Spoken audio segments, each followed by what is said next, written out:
Gab, Manchester United. Someone's come in and bought 25% of them or is on the brink of it. What does that actually mean to fans? What is this going to change for United?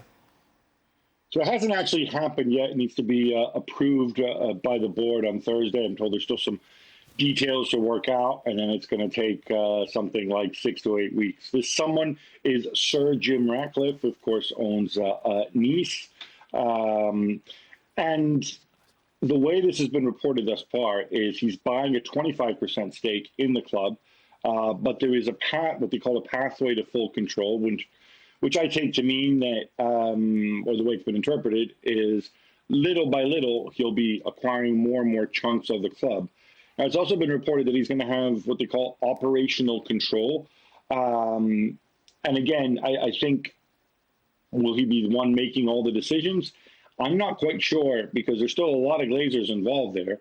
But it does mean that if, say, they say, all right, look, the roof at Old Trafford is leaking, we need 200 million to go and fix it, that he might be the one putting his hands in his pocket, perhaps in exchange for a greater equity stake. I mean, that's one of the formulas that's been discussed. So he will be in charge of the club one day, but it's not going to be something immediate. And the Glazers will stick around for a while.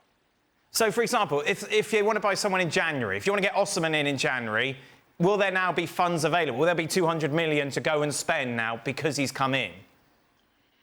Well, it's not a question of having funds available. It's a question as well of financial sustainability requirements. I know Craig's, what we used to be called FFP, Craig. I know one of your favorites.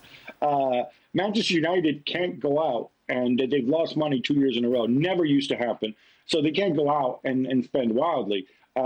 If they need cash, yeah, he might be able to do that without the club accruing more debt.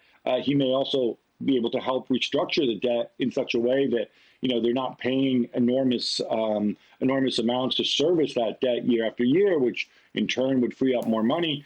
But short answer, no, he can't just come in and write a big check and do whatever he wants, because they are still subject to those rules.